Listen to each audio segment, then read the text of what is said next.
प्रश्न आहे, संजय नगर बीटच्या बाजूला घाटकोपर पोलीस स्टेशनच्या हद्दीमध्ये बीटच्या बाजूला फक्त 10 मीटरवरती गुटखा आणि अंमली पदार्थ विकले जातात। हे पोलिसांना दिसत नाही का? त्याच्या समोरच्या चाळीमध्ये 7 लोकांचं रॅकेट आहे। त्या ठिकाणी आता पुण्याला पकडलं गेलं।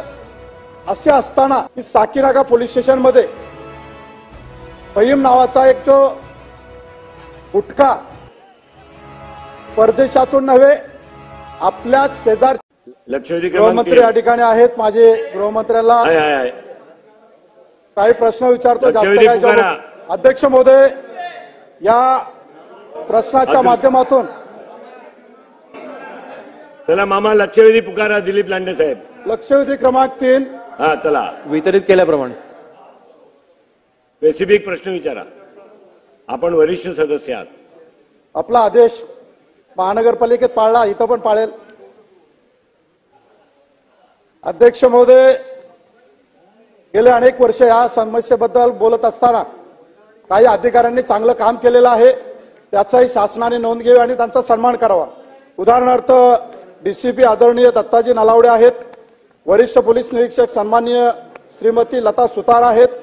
आत्ताच काही दिवसापूर्वी साकीनाका पोलीस स्टेशनचे वरिष्ठ पोलीस निरीक्षक शिंदे साहेब यांच्या नेतृत्वाखाली साकीनाक्यातील काही टीमने उत्तर प्रदेशमधून कोट्यावधीचा माल अंमली पदार्थ जप्त करून आरोपींना जेलबंद केलं। त्यांचं या ठिकाणी अभिनंदन करतो।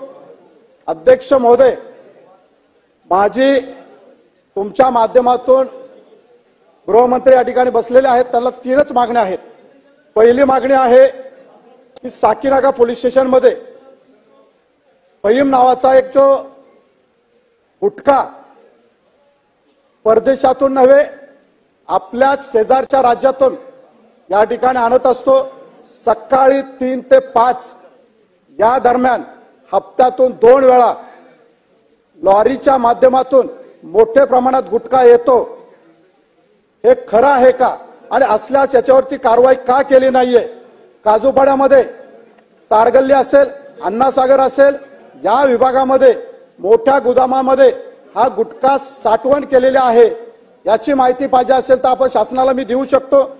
दुसरा माझा प्रश्न आहे की संजय नगर बीटच्या बाजूला घाटकोपर पोलीस स्टेशनच्या हद्दीमध्ये बीटच्या बाजूला फक्त 10 मीटरवरती गुटखा आणि अंमली पदार्थ विकले जातात। हे पोलिसांना दिसत नाही का? त्याच्या समोरच्या चाळीमध्ये 7 लोकांचं रॅकेट आहे। त्या ठिकाणी आता पुण्याला पकडलं गेलं। असे असताना त्या ठिकाणी पोलिसांना ते दिसत नाही का? त्याच्यावर कारवाई करणार आहे का? धन्यवाद। माझा एक विशेष प्रश्न असा आहे की अध्यक्ष महोदय, हिरानंदानी हे उच्च वस्ती आहे। त्या ठिकाणी हिरानंदानी कॉलेज आहे, पोद्दार कॉलेज आहे, एसएम शेट्टी कॉलेज आहे। या कॉलेजच्या परिसरामध्ये फक्त 10 मीटरवरती पानबिडी शॉपच्या मध्ये स्टॉल आहे। साहेब अध्यक्ष महोदय, रस्त्यावरती लावलंय।